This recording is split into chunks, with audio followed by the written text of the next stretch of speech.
Radio Noida लोकमंच 91.2 FM पर मैं विनोद शर्मा आपका स्वागत करता हूं। हमारा साप्ताहिक कार्यक्रम खास मुलाकात। इस बार हम आपकी मुलाकात करा रहे हैं नोएडा के एक ऐसे शख्स से जिन्होंने हाल ही में पद्म श्री प्राप्त की थी और उन्हें हिंदी साहित्य अकादमी का सर्वोच्च अवार्ड मिला है। पहले तो मैं अपने स्टूडियो में उनका स्वागत करता हूं और साथ ही इस पुरस्कार पर उनको बधाई देता हूं। नमस्कार सर। नमस्कार सिन्हा साहब, आपको अवार्ड मिला, आपको बहुत बहुत बधाई। धन्यवाद धन्यवाद। सर, मैं जानना चाहता हूं कि आपकी जीवन यात्रा कैसे शुरू हुई थी और जिस पर आपको ये साहित्य अकादमी अवार्ड मिला है सम्राट अशोक, उसमें ऐसा क्या है, हमारे श्रोताओं को बताइए जी। जीवन यात्रा तो बहुत पहले शुरू हुई थी जी। मैं इलाहाबाद यूनिवर्सिटी में विद्यार्थी था जी। तभी मैंने वहाँ पर नाटक करना प्रारंभ करे थे। कुछ मैंने प्ले लिखे थे जी, यूनिवर्सिटी में किए थे। फिर एक फुल लेंथ प्ले भी यूनिवर्सिटी में किया था। जी जी जी। मैं 23-24 साल का था। हाँ हाँ। और तब हम लोगों ने एक ग्रुप भी बना लिया था इलाहाबाद में, उसको हम लोग कहते थे इलाहाबाद आर्ट एसोसिएशन। जी जी। उसमें फिर हम लोगों ने मित्रों ने मिलकर के उसमें नाटक करते थे। हाँ हाँ। तो वहीं से मैंने एमए भी करा था इलाहाबाद यूनिवर्सिटी से। जी। तो और वहाँ मैं लेक्चर भी बाद में हो गया था एक वहाँ के सीएमपी डिग्री कॉलेज में। जी। तो ग्रुप बना हुआ था। जी। फिर उसके बाद वहाँ नाटक करते थे। 19 में बात, मेरी एज जो है ना 86 इयर्स की है। जी तो जी। पुरानी बात बता रहा हूँ। हाँ हाँ, बिल्कुल बिल्कुल सर, बिल्कुल। फिर मैं नौकरी में आ गया। हाँ।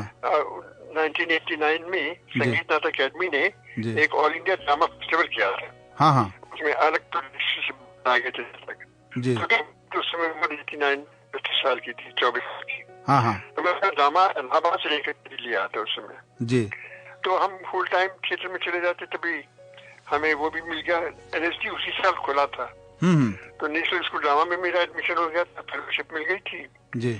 और उसी साल मुझे ब्रिटिश ड्रामा लीग लंदन में एडमिशन मिल गया और पैसेज भी मिल गया और वो भी मिल गया, क्या कहते हैं, वहाँ फेलोशिप भी, स्कॉलरशिप मिल गई थी जी जी। लेकिन उसी साल में नौकरी में आ गया सिविल सर्विस में। हाँ हाँ। पहले में आया, फिर आईएएस में आ गया जी जी। तो अब मेरे पास चॉइस थी कि मैं थिएटर ज्वाइन करूँ कि कि फुल टाइम एक्टर बन जाऊँ। हाँ जी। लंदन चला जाऊँ ट्रेनिंग लेकर के जी। तो मेरी हिम्मत नहीं पड़ी, क्योंकि मैं उस जमाने में एक बहुत बड़े नाटककार होते थे बंगाल के, शंभू मित्रा जी।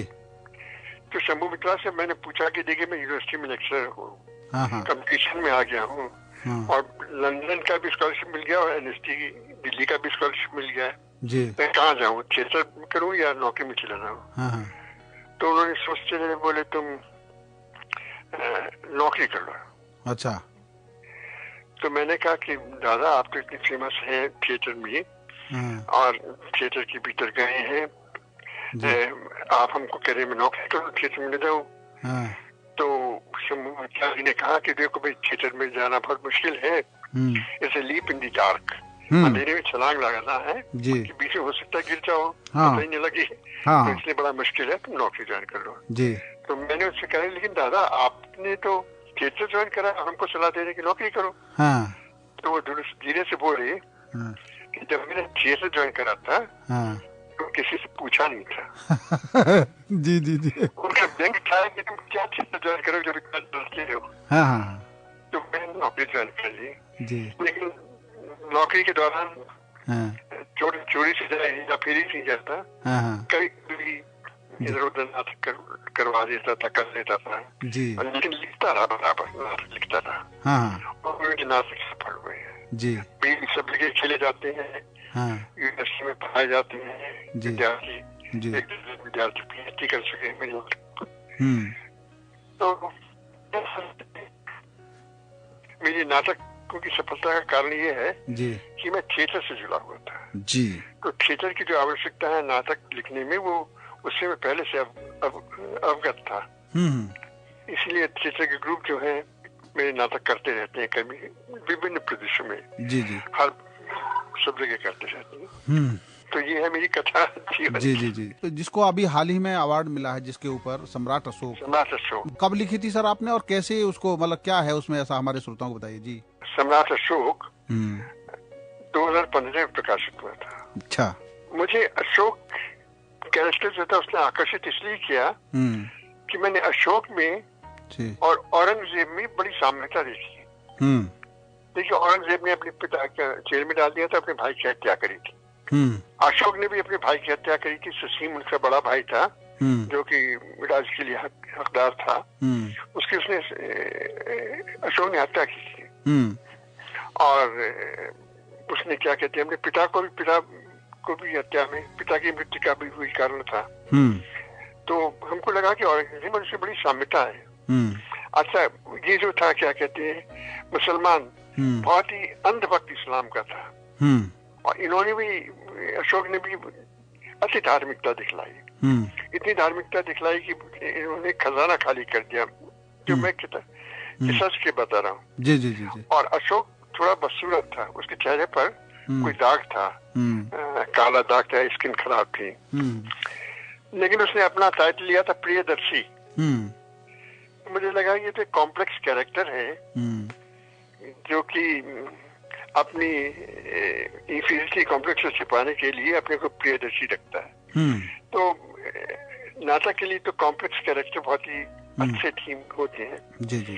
तीसरी चीज ये भी मैंने निष्कर्ष निकाला कि जिन लोगों में पाप बोध होता है, प्रारंभिक जीवन पाप करते हैं, पाप बोध होता है, उसको छिपाने के लिए वो अति धार्मिकता का सहारा लेते हैं।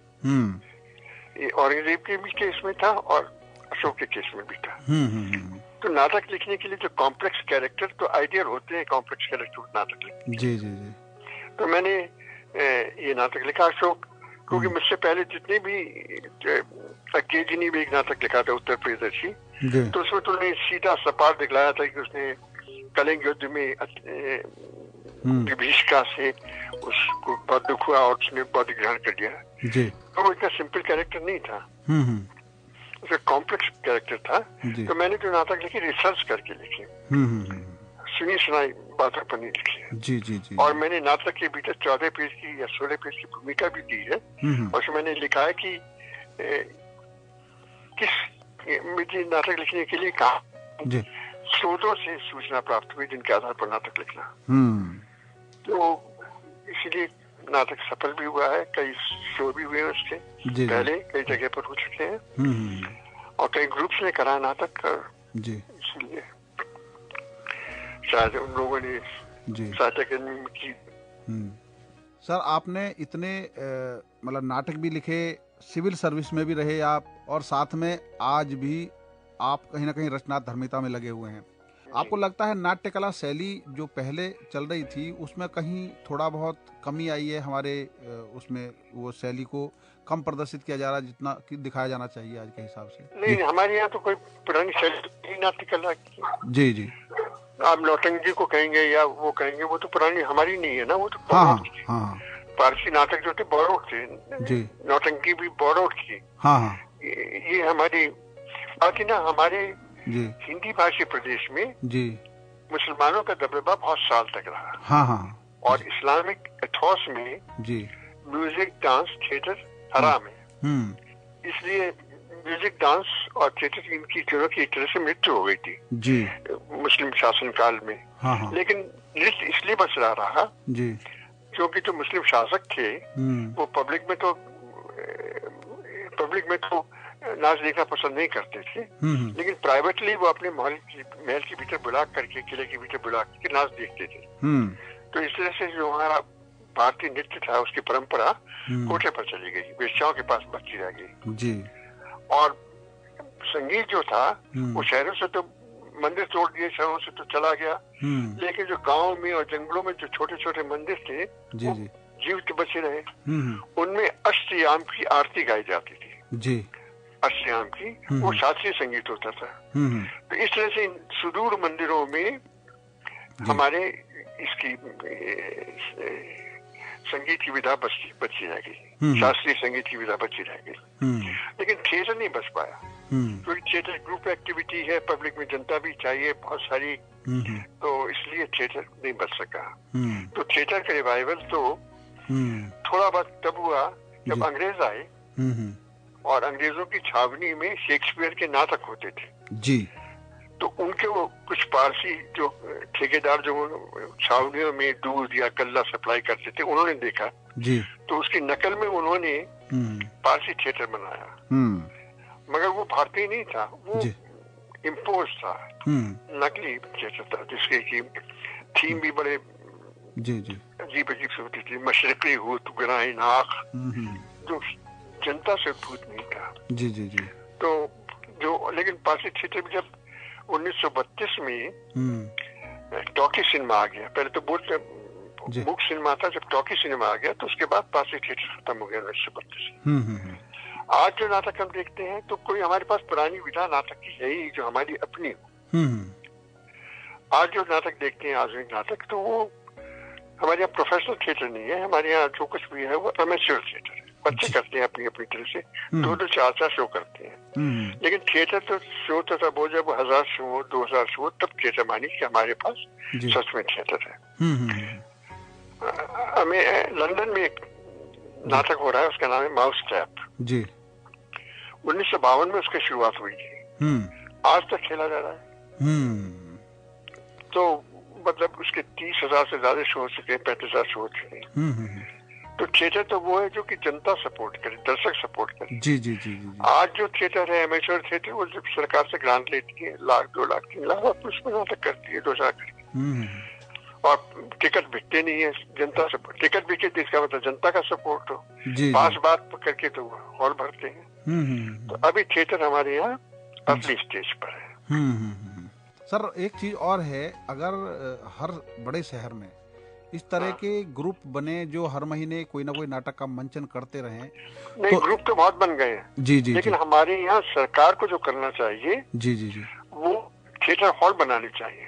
देखिए खेल का विस्तार करना है जी, तो आपको खेल के मैदान बनाने पड़ेंगे, स्टेडियम बनाने पड़ेंगे। बिल्कुल बिल्कुल बिल्कुल। थिएटर का विस्तार करना तो आपको ऑडिटोरियम बनाने पड़ेंगे स्टेज के लिए। जी जी। और वो हमारे पास नहीं है, सरकार ने नहीं बनाए हैं। कुछ 2-4 बनाए थे उन्होंने, अब दिल्ली में 4-5-6 हैं। दिल्ली में 6-7 ऑडिटोरियम है, लंदन में 100 ऑडिटोरियम है। अच्छा, नाटक के लिए गूगल करके देख लीजिए, 100 ऑडिटोरियम है। जी जी। इसी तरह से मेरे ख्याल से न्यूयॉर्क में भी 100 से ज्यादा ऑडिटोरियम है।